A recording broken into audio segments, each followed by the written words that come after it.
I'm the chairman of the South Spokane Cook County SRA Grassroots out of Midlothian, and I'm also the vice president for the Friends of NRA Dinner. So I left some literature on your desk for the Friends of NRA Dinner, and hopefully some of you've gotten some information in the mail. Yeah. Good. You know, it's important, guys. Every year we seem to keep losing people coming to these things, and we really need to be back to where we were. You know, we were at a point we were up to almost 300 people coming, and last year I think we had 150. So, I don't know what it is, the lack of interest, maybe lack of money, I don't know. But if you look, there's some great packages you can get. The meal isn't half bad. It's not the best. It's good. It's good. It's edible. But it's important. And then, unless we all feel that way, we're not going to get anywhere. And it's just like these meetings. You know, you guys got a great crowd, and I'm really proud of our crowd, and we have some people who can attest to it. We're up to about 45 to 50 people in our group. You know, it's not quite as big as this, but we're getting there. So if you know anybody down in the Cook County area that, you know, is interested, tell them second Thursday of every month, Vanessa's Pizza in Midlothian, or if you'd like, you could get a hold of Dave, and he could get a hold of me, and we could get him on the mailing list. So again, keep in mind the Friends of NRA Dinner, it's March 15th. It's a Sunday at the Korean Hotel in Joliet. Lots of fun, lots of good times, lots of auctions, lots of stuff to do. So please, try to make it, okay? Thanks.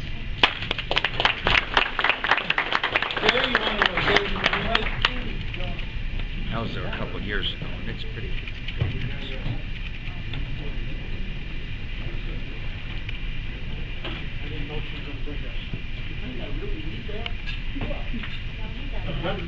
I could say in a loudmouth, but it wouldn't be off. It wouldn't be off.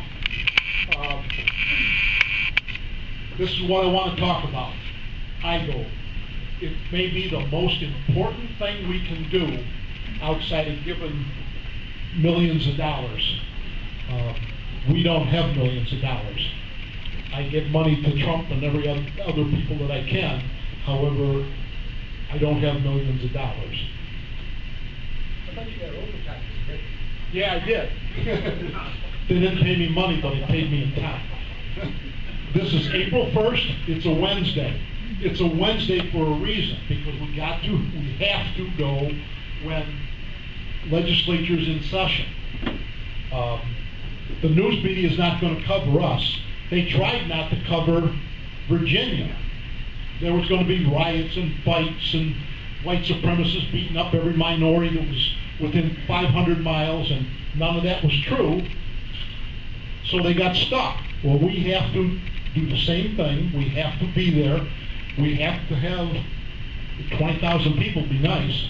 The highest we had, I think, was just before concealed carry, and we had 12. I think the official count was 12,000. We need to do that again, because we're the next on Bloomberg's list. He's giving out money to anybody who wants to take your guns away. Remember that when you come to vote here in the fall, if he's still there. Not sure he'll still be there. So anyhow, this is the most important thing. I do not know any bus schedules or anything else. I know that they've asked the different gun groups and the different shooting clubs and stuff if they have members to charter a bus. And if they do charter a bus, they need to call the ISRA and let them know that they're gonna be a bus, so there's parking for them. You get 20 buses down there and you don't have any parking, it's not gonna be good, so we have to know that. So if you belong to Gun Saves Life or one of the other groups that may sponsor a bus, make sure that you have them call the ISRA so that we know that there's buses coming. The only bus that I know for sure we're going to have is the handicap bus that will come from the convention center down to the Capitol steps and back, so that if you have trouble walking, you'll be able to get on a bus, get down there for a rally, go in, come back out and get back down to where your car is, because it's going to be down a few blocks away. Relatively long walk. I've run out of things to say. I understand. If you don't think things like Heckle work, if you remember Virginia, the governor is a Democrat, the House is, and the Senate is. He had total control of the state. He was going to confiscate everybody's guns. 22,000 people showed up, and they just voted down the assault weapon ban the other day. It didn't pass. So it does work. It does work. Do you have any political candidates? Anybody stand up? Tell us who you are. Hi, I'm Paul Wills from Elwood. You want to come over here? You put a spotlight on you. Hi, I'm Paul Wills from Oberlin. I'm the Republican candidate for the 8th Precinct Committeeman in Oberlin. That was it? Okay.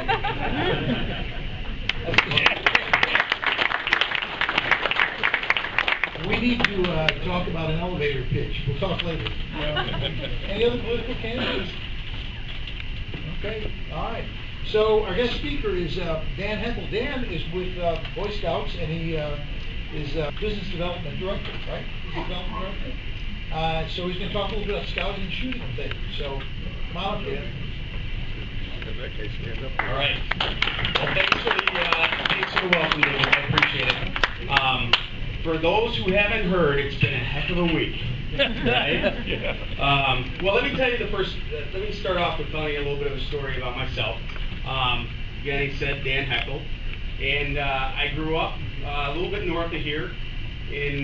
Started in Leland and Somonauk and Sanderstedt neck of the woods, and then moved up 34, and then I got a chance to go to Mooseheart with my 3 sisters. Any moose in the room? Any moose? Thank you. Thank you. I'm a moose. Thank you very much for all you moose out there. Because of moose members, right, my 3 sisters and I got to go to a really good place that provided us with 3 square meals, food on the table, and shirts on our back. And for high school, I had an opportunity to go to Marmion Military Academy in Aurora. If you've heard of Marmion, I was a boarder there since I didn't have anywhere else to live, so the monks were nice enough to let me stay in their dormitory. But I was very fortunate through that period of time to have been around very good people, right? And like everybody in this room, right, I'm hoping, some of the things that I was taught from a very young age, to be trustworthy, to be loyal, helpful, friendly. Anybody else know these?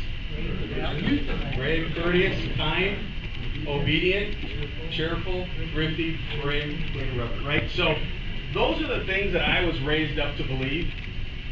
So after high school, I had a pin in my hip.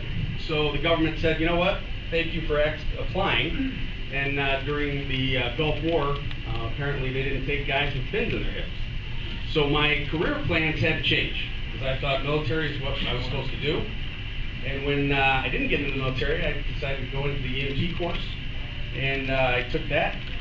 And then luckily, my high school football coach said, hey, would you mind coming over to North Central and playing football for us? And so I went through college, got a decent education, but then again, like I like to do, and my wife was driven crazy by it, I decided to take on a challenge. I joined politics, and I was a grassroots operations person for Citizens for a Sound Economy. I don't know if anybody remembers that. Anybody remember the short-lived group, the Tea Party? Anybody remember that? Well, this was before the Tea Party, right? For any of you that are old enough to remember before the Tea Party, right? So the Koch brothers thought it would be a good idea, and we had this great idea to do Citizens for a Sound Economy. Well, at the time, I had met this really cool lady, and she said, you know what, that's no life for a family. And I tend to listen to her, well now a lot more than I did back then. But I realized that politics wasn't a great way to raise a family, right? It wasn't a good career to raise a family. So I ended up going into manufacturing. So in manufacturing, I got to travel around the world, sell ink, lasers, a lot of fun stuff. But because I wasn't raised in a traditional family, I thought, well, the more money I make, the better dad I was. Well, unfortunately, and I don't know if anybody else has had that opportunity, but money does not make a good family life, right? Money makes a comfortable family life, but it doesn't make for a good one. You got to be around for your kids, right? Anybody got grandkids in here? All right, for the younger ones, anybody got kids? All right, okay, great, all right. I guess the grandkids would obviously have kids, too. So to that point, I ended up, again, shocking my wife. She thought I was having a midlife crisis at 37 years old, and she said, just go out and get a sports car. Everything will be fine. You'll be happy, don't worry. And so I said, no, I realized that since I didn't grow up with a dad, that I ended up thinking just filling that gap with money was going to be good. So I took a big pay cut, got off the road, and for a couple years was selling copiers and whatever else I could, right? Now, we didn't do the 4 vacations a year. We didn't have the nice cars, and we didn't end up, moving into that new mansion a lot of people did in the 90s. So, ended up, got into some other business, ended up in private equity. Anybody that doesn't know private equity, those are the companies that buy companies, fire all the employees, make them profitable, and then buy more companies doing the same thing, right? That's what I did. And I realized that I had somewhat sold my soul. Right? For a short period of time, I said, you know what? I got to get back to what I was supposed to be doing. And again, I had fallen into that money trap. Well, luckily, my wife said, all right. Then I had an opportunity to work at Marmy Military Academy. I ended up going back there as a development guy, being able to work there. And, I'm working 14-hour days, having a blast, being involved in the hockey team and lacrosse team. And it was a heck of a lot of fun being around all those kids and somewhat reliving my high school years. But again, the whole point why I left the job about 10 years prior to that was to be around the kids, right? So long story short, my kids hate me. No, I'm just kidding. I think my son does, but my daughter actually, she's awesome. Who has sons in here? Right? Any of them knuckleheads? All right, good. Because that's what my mom said I was when I was growing up, so I guess it's genetic. So, worked for Army for about 6 years, and the Boy Scout CEO, so I'm with Three Fires Council out of St. Charles, but the CEO that came in a couple years ago said, hey, we really would like you in membership, which for all those that don't know professional scouting, membership is basically a $20,000 a year job, that $20,000 a year job that you work 80 hours a week doing, right? It's not for the money, it's for the mission. It's a young person's job. And I know 40 sounds pretty young, but I'm not into that much work, right? So 2 years later, he comes back, and I was trying to get a STEM camp put in at Marmy. And he said, you know what, we've got this job open. I know you know a lot of people. Would you mind taking a look at it? And I said, yeah, I'll pass it on. And so I brought it home, and my wife saw it on the counter. She's like, Dan, 6 years and another job change? So that'll give you an idea of how many times I've driven my wife crazy. And I still don't have the sports car, by the way, for all those guys asking out there, right?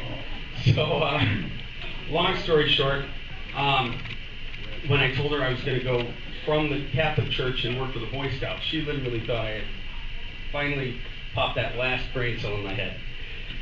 But this is the whole point. Through my life, I have seen, like many of you, fraternal organizations continuing to shrink, right? We've lost the service-mindedness in a lot of these kids, right? And that's primarily because we've given them a lot, right? We've given these kids a lot of opportunities, and so they forget that they're supposed to give too, right? We've worked really hard to make a better life for our kids, and sometimes we have to remind them, hey, service is what it's about, right? So whether it's this organization, the Moose, your local church, whatever organization you belong to, stay involved, right? And tell your kids it's important. Even though the kids have to get off, well, they don't do video games, but a lot of kids are on these video games, right? They got to get off the video games and do some work, right? And help these other organizations. So, why did I join the Boy Scouts back in December, 2 months ago? Purely for that fact. 10 years ago, I was a volunteer with the Boy Scouts, and my son had a blast. And for all those people that think all these kids do is they're on video games all day, that's not true, right? A lot of these kids, especially in Scouts, their troops make them put their phones away, right? And so that's where Scouts, if for nothing else, helping them unplug for a couple hours a week, geez, I think that alone would warrant a couple bucks for a meeting, right? So that's one thing, right? So the impact scouting had on myself and it has had on my family is the primary reason I started in December. And quite frankly, my wife makes a lot of money, and I'm hoping to retire when I'm 50, so I only have 4 more years to work, right? So that side of the room laughed a lot harder. Sorry. So that's exactly why I started in December. So, who heard about bankruptcy?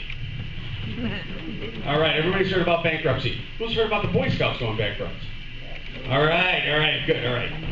So, if you haven't been involved in bankruptcy, I am very, very happy. I'm very happy for you. My mom went bankrupt 3 times before we went to Moose Ark. And so at a very young age, I started understanding what bankruptcy was. Well, recently, the Boy Scouts decided that they're going to file for Chapter 11, right? And anybody that knows personal bankruptcy versus Chapter 11, Chapter 11 is for businesses that want to reorganize, right? So it's protection for reorganization. So, first thing, the Boy Scouts nationally are restructuring. That's the Chapter 11, right? Your local councils have not filed for bankruptcy, right? They are not selling camps off. They are not losing buildings and having to sell everything off, right? So whether it's us, Rainbow, any of the local councils, we're not filing bankruptcy, right? Scouting, especially in ours, is alive and well. We just held a Merit Badge University in Elmhurst, and we had 1,600 kids working on Merit Badge all day. So that was 1,600 kids, almost 400 volunteers, right? Volunteers don't get paid, right? 400 volunteers spending Saturday giving that time to the kids working on Merit Badges. So that's, again, this is just one example. But, so that's where the bankruptcy. So the scouting programs continue, right? Tonight there's probably thousands of kids in just this area going out and doing their troop meetings, pack meetings. They're going to have their Pinewood Derbies here. If they haven't had them yet, they're probably going to have them in the next few weeks. So those are the things that still continue, right? And those morals and values since 1910 have not changed, all right? So for anybody that's wondering, the morals and values from 1910 are still the same program that we're teaching today, all right? So that's some of the things that I've discovered over the last couple months. So, again, scouting is safer now than ever before, right? So, having been involved with the Scouts for quite a few years, having worked for a Catholic school, having been a coach in multiple sports, there was one year I had to take 5 different online courses to figure out how to not abuse a kid, right? How to protect them from bullying and everything. 5 different online courses. It's ridiculous. But guess what? That's all in the name of safety, right? And helping us become better identifiers if something's going on, right? Because it's still out there, right? There's bad people in every organization. So, and again, any donations that are restricted to the Boy Scouts still go to the Boy Scouts, right? So any lawsuit that they have and your donations will go to the local council, okay? That's exactly one thing people are like, well, if we give money to you, then it's going to Dallas. you know, if you give money to Three Fires Council or Rainbow Council, which is the council here, it goes to the council. It goes directly to the programming for the kids. It definitely does. It doesn't go to the Dallas headquarters. So that's that. Yeah, it does, yeah, exactly. It does not pay for lawsuits. We don't locally. The national organization will pay for the lawsuits. Yep. Yep. Good point. Good question. So, in December, when I came on board, they were looking for somebody to take over their Clays event. I had been a volunteer on the Clays event about 7 years ago, and the guys who ran it were a blast. So, literally and figuratively. Sorry for the joke. But so the Clays event, you'll see the flyer on your table. But what this has done for our council, we raised $70,000 last year for the council. It was amazing, right? So that's what the Clays event does. If you haven't heard of Max McGraw is a wildlife foundation up in Dundee, right off of 90 and Route 25. And it's an outdoorsman's heaven. They do dove releases, they've got bass fishing, they've got trout fishing, you can catch your own lunch at the place. It's amazing, right? So it's a really cool event at a really cool place. So they put me in charge of the Clays event. Well, like most of my life, when somebody says, hey, do you think you could do this? I don't realize that they're asking me to volunteer for something. I say, sure, I could do that. So, well, I volunteered to be the shooting sports committee chair. So I'm the actual liaison between the committee chair in shooting sports and the council. So, shooting sports in scouting is alive and well. I think, how many people are involved in scouts? Anybody have kids or have been involved in scouts? Okay, so you probably know, right? Day camps. Have you ever been involved in day camps? Day camps, right? You go out there and you see kids shooting BB guns, trying to shoot arrows. I say trying because I think I'm weak in arrows, right? I'm not a good archer. So, but anything that goes bang, I love. So day camps in Three Fires Council. Right now, we fill 8 day camps, right? 8 day camps, and usually that's 4 days during the week that parents can drop their kids off and have them learning scout skills, whether it's orienteering, whether it's basic skills for signals and codes and shooting, and all these other scout-specific skills, right? They're life skills, right? Does everybody in this room know how to start a fire? Yeah? Actually know how to start a fire, or just sort of put gasoline on it and hope it starts? All right. How many people use newspaper still in their fire making? Newspaper? Good. Don't raise your hand. Do not raise your hand. You're the fire marshal in this neighborhood? That's it. So 8 camps. We might have to open up a 9th camp. So again, the demand is there. There's 13,000 young people in Scouts and Three Fires Council, 5,000 registered volunteers. So each of those day camps will have the BBs and archeries when volunteers are available, which almost every camp they have volunteers available, but we can always use more, right? So the Three Fires Council also has a camp in Oxford, Wisconsin, which is right by the Dells. So it's only a couple hours away. But it was renovated in 2015, adding a full trap and shooting area. So I have to drive 2.5 hours for free trap and skeet, but it's still a cool ride. So if anybody ever wants to go up there with me, give me a good excuse to give somebody a tour up there, let me know, okay? I have plenty of cars left over here. And then they have always had the full shotgun rifle and archery facilities as well in Oxford. Now in Elgin, Camp Big Timber, has anybody ever heard of Camp Big Timber? No? No? All right. Camp Big Timber has been around since 1924. It's one of the first scout camps around, and we're very fortunate to have it in Elgin, Illinois. You might have heard another river town. So Elgin has air rifle and BB range and archery range, and they also have one of the day camps up there. But it's a great opportunity for kids to come up there for the day, learn skills again, and be able to shoot, right? Somebody told me one time that Scouts is really tying knots, starting fires, shooting, and playing with knives. And I think anybody that's looked at the guide to safe scouting knows that we don't let them play with knives, right? It's controlled teaching, right? Controlled opportunities for learning. So, like I had mentioned, the shooting opportunities for shooting enthusiasts, right? May 13th is the Sporting Clays Classic. You can always help out with merit badge counselors, right? If you have a passion for something, whether it's electrical or building or photography or stamp collecting or golf or shooting. Does everybody love shooting? All right, promise you're not just here for the food? Promise? All right, good.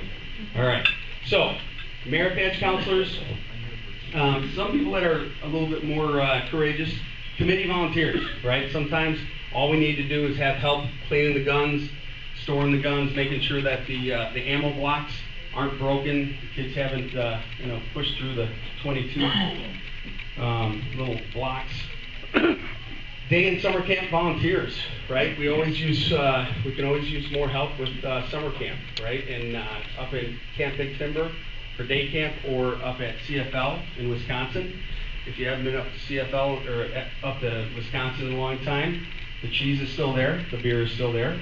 So after hours, the guys and gals go out and have fun and enjoy themselves, and then the next day they go back to the grind. So it's a neat opportunity, but that would be summer and day camp support volunteers. And obviously, financial support is always effective, right? Like I mentioned, the Boy Scouts really do push their employees as hard as they possibly can to do as much as they possibly can for programming, for the units, and help spread the word, right? Help spread the story and why we're doing these activities, right? Who was over here that's done scouting? You in the corner. What do you do? Or what have you done? Okay, what kind of crew is it? What do you guys do? Venturing? So high adventure stuff like camping and? We've done some climbing and all that. Okay. All right, venturing. A little bit low on that. Yeah, you know what, it's real. And I think the big thing is to help people understand that, hey, scouting isn't going away, right? And to use a totally opposite picture of it, right?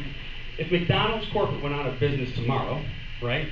Your local McDonald's would figure out how to make hamburgers, right? Probably, more than likely, right? The franchisees would always figure out how to make their employees have something to do, unless they retire. So that's something. Who else has been over here with Scouts? I was a sister with 4 Okay. Both my boys went through it, and I was paid by both people. Eagle Scouts? All right. No, and that's, those are, I never eagled out, but I'll tell you, every time I hear about an Eagle Scout, it just is amazing to hear some of their stories. The service hours, thousands and thousands of service hours go through the community, through Cub Scouts and Boy Scouts. All right, and so at dinner here tonight, we were talking a little bit about it, but whether it's the Lions, whether it's the Moose, whether it's these fraternal organizations that give their time and efforts to the community, if we start losing those, right, if we start losing these Cub Scout and Boy Scout packs, right, who's going to do a lot of that volunteer work, right? Because, quite frankly, Kohl's can't do it all. Ladies, anybody been to Kohl's? Yeah, guys, anybody sat in the car while your wife was in Kohl's? Yeah, right? So again, Kohl's does a lot. They have a very good volunteer base, but I can tell you, with 5,000 adults and 13,000 kids, we dwarf them. So, good deal. Just by chance, what were the Eagle Scout projects? Do you remember? Sorry to put you on the spot. One of them built a podium for the church, and yeah, just kind of how to do the church. With some storage box work for them. And the other one built mailbox for the church, service of the church, headquarters for the So, for the church, they got a couple pieces of furniture, or a couple pieces of utilitarian equipment, and the scout had to go out and learn how to manage a project, right? How many people are in business management? Anybody do any management of younger people? Right? Wouldn't you like to meet some people that had some skills on board already, and when they